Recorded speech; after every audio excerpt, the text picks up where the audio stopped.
If fear is the only thing stopping us from achieving our dreams, and we only fear what we don't understand, then the antidote to fear is knowledge. All we have to do is find out who has the knowledge that we need to conquer our fears and achieve our entrepreneurial dreams. My name is Callum Walker, and welcome to the podcast that will help you figure it out and conquer this lonely entrepreneurial journey. Hey everyone, and welcome to the podcast.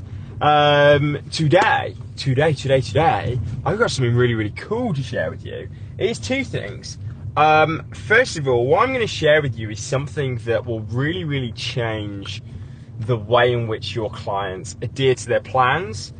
It will really kind of revolutionize their level of adherence, not only kind of in the short term, but more importantly in the long term. It will result in them having a longer term sustainable change.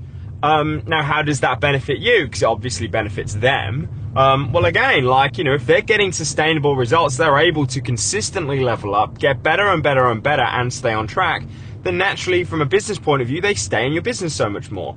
I've got a talk at the ECA Summit in a few weeks where I'm really going to be talking about how you can turn 90-day clients into 365-day clients. And just from doing that 4X's your income. That takes a client from being worth, if you're charging 150 quid a month and they're only sticking around for 3 months, well, that takes them from being worth 450 pounds to you to actually being worth 1,800 pounds. So again, over 10 clients, previously 10 clients would have been worth 4.5 grand to you. Now 10 clients is worth 18,000 pounds to you. And that's an easy way of getting an extra 13,500 pounds in without getting new clients. So yeah, what I'm going to kind of talk to you about here, you really want to listen to. But then also with your own health and fitness, your own training, or more importantly, not more importantly, but just as well, your own business as well. It will really kind of, if you're kind of in a place where you're not happy, where things just aren't moving at the speed that you would like them to be, and you're just a little bit stuck and you feel like you're not really progressing, then again, the lesson that I kind of learned last night will really kind of change everything for you. And it really is something to do with that I learned from Michael Jordan, the basketball player. So last night, so I was watching the telly. I've very recently been hooked into Prison Break again. Okay, if you haven't seen Prison Break, I don't know whether you should watch it or not. Okay, why? It is fantastic. It's so gripping, but it is very addictive.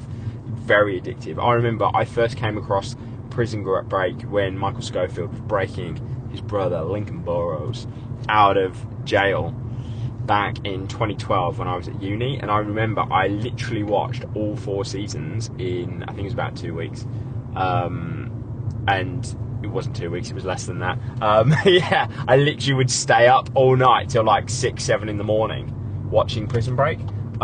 So recently I was like, I'm gonna go and give that a watch, and I started watching Prison Break again, and I noticed the addiction, and I was like, I'm going to bed later and I'm more tired. So last night I was watching Prison Break and I was like, no, I'm switching this off because I know where this is leading. So I turned Prison Break off and I stuck on The Last Dance. So The Last Dance on Netflix, if you don't know, it's a documentary about the Chicago Bulls in the 1990s, and how they, spoiler alert here, but they basically reveal it in the first episode, like first 10 minutes of the episode anyway, that the Chicago Bulls won 5 championships in 7 years, and they were going for a 6th. And there was in the first episode, they really kind of focus mainly on Michael Jordan. So if you don't know Michael Jordan, you must have been living under a rock. But if you don't know who Michael Jordan is, he's the most famous basketball player of all time, very much known as the greatest basketball player of all time, one of the original GOATs. But specifically, he's also known as one of the greatest athletes of all time. And there was a part in the episode which I think that everyone kind of missed, because it was very subtle, but it was something that I couldn't kind of let go, and it's been mulling on my mind ever since. where basically like Michael's being interviewed and he's talking about like, how he sprung onto the scene in his first year. So everyone knew he was good, but nobody, and they even said like, none of the experts ever predicted that he was going to be this amazing. No one predicted that he was going to be this incredible and he would ever be the greatest of all time. And basically he sprung onto the scene. He was like the third pick in the draft. So he wasn't originally the most sought after player that people wanted to sign. But he was, so he left college, went to Chicago Bulls, and in his first year he was amazing. He was incredible. And he won Rookie of the Year, and everyone was like, yeah, he's amazing. But he said something where everything really changed for him. And he said that this was basically the moment where he then kind of stepped out of being a good player and stepped into the shoes of being the greatest of all time. And he basically said, when he picked up his trophy at the end of the year where he became Rookie of the Year, he said that that's where I went from being Mike to Michael Jordan. Okay? Now, I'm going to say that again. Like, that's where he went from being known as Mike to Michael Jordan. So, automatically, I'm sure you can already kind of like, what is the difference between Mike and Michael Jordan? Like, they are two completely different people. Like, Mike is this young, up-and-coming player who's got loads of potential, whereas Michael Jordan is the greatest. Michael Jordan is the best. And if you actually kind of look at that in terms of psychology, I kind of mentioned recently I've been reading a book called Psycho-Cybernetics by Dr. Maxwell Maltz. It is amazing. But basically what Dr. Maltz was saying, which has been something I've been working on immensely, has been that our results change off the back of how we view ourselves. So it's not necessarily what we do, but how we view ourselves. So really, I'm quite a spiritual kind of guy. I kind of drive things. I talk about this sort of stuff. But he basically, if we kind of look at that, what he was basically saying is that I'm sure you've probably heard, like, your thoughts drive your ideas, which then drive your behaviors, yeah? So effectively, whatever thoughts that you have, that then drives your actions, which then drives your results. So if you're not happy with your results, you have to change your actions, which means that you have to change your thoughts. And what Dr. Maltz was saying is that your thoughts stem from how you view yourself. So what do I mean by that? Well, if I view myself as an average coach, if I view myself as someone who gets average results, who is constantly anxious, constantly worried about what people think, constantly scared that my clients are going to drop off and find me out for a fraud, if I view myself as that type of coach, then naturally I have the type of thoughts that that type of coach has, which then means that I then act in a way that is in line with those specific thoughts of that specific type of coach, which then results in my results. Does that make sense? So almost kind of being, if we're not happy with our results, then what we need to do is change our actions. And we change our actions by changing our thoughts, but we change our thoughts by changing how we view ourselves, i.e. we change our identity. And James Clear spoke about this in his book, Atomic Habits, where he spoke about people who quit smoking. People who quit smoking aren't people who say, oh, I'm trying to quit smoking. They're people who adopt the identity of, I'm no longer a smoker.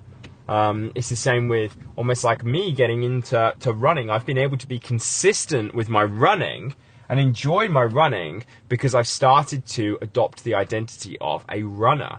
Then what does a runner do versus someone who likes to go for a run? Well, a runner buys specific clothes. A runner signs up for, events. A runner, runs. Do you know what I mean? So the point that I'm coming at is that if you look at Michael Jordan basically went from being Mike, who is operating and thinking like someone who will be really good one day, to Michael Jordan, who is someone who is the greatest. Now, Michael Jordan operates differently to Mike. So for your clients, the best bit of advice that I could give you in terms of them adopting long-term sustainable change and ensuring that they actually adhere is to change their identity of how they view themselves. And it sounds really silly, but one of the best things that they can do is buy new gym clothes. Because by wearing those, so for example, I went to the Nike store so basically me and Alice, we're moving house in 3 weeks' time, and I was supposed to be doing a clear out on Sunday.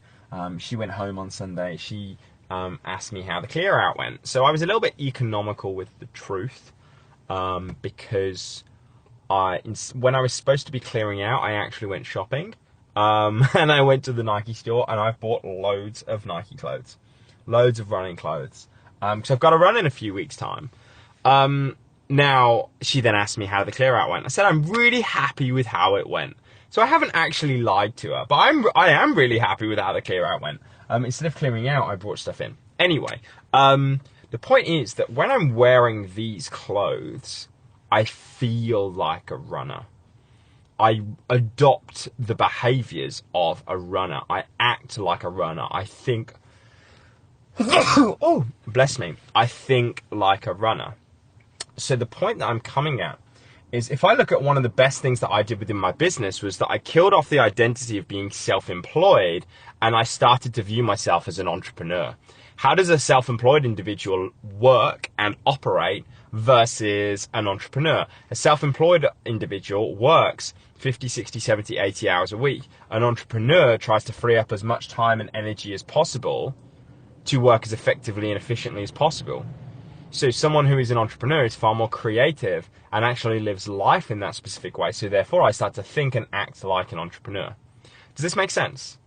So my point is that for your clients, one of the best things that you can do is get them to adopt a new identity. I've already kind of adopted, like I kind of mentioned, the identity of a runner, but more importantly, the identity of an athlete. I am an athlete. I work like an athlete. I think like an athlete. I operate like an athlete. So for you, if you really kind of want to get better results with your clients, you want to be known as the go-to coach. Start thinking like someone who is a go-to coach. Start operating from the place of I am the go-to coach.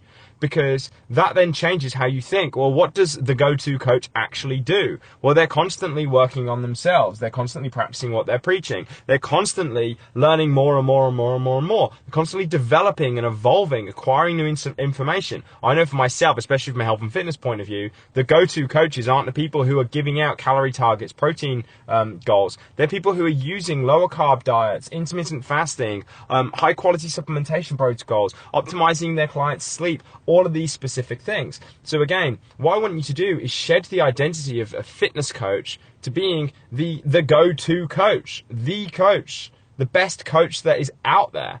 Again, shed the identity of Mike and step into the identity of Michael Jordan. So if you suck at content and you know you need to do it, start operating from the identity of I am a content creator. I am a podcaster. If you want to start a podcast, I am a podcaster. What does a podcaster do? Well, first of all, they record podcasts. So does that make sense? So really what we're really talking about is that in order to have long-term sustainable change, whether it's for your clients, from, in terms of their own health and fitness, or you from a business point of view or a coaching perspective, it's about that shift in identity. So first of all, we've got to identify where we are right now and kill off that identity and step into the shoes of the new identity of who you want to become. Because remember, the reason you can achieve whatever you want in life is because you can become whoever you want in life. You can become the person capable of achieving those specific things. Never forget, for every one of your clients, gave you just one new client, you've doubled your business.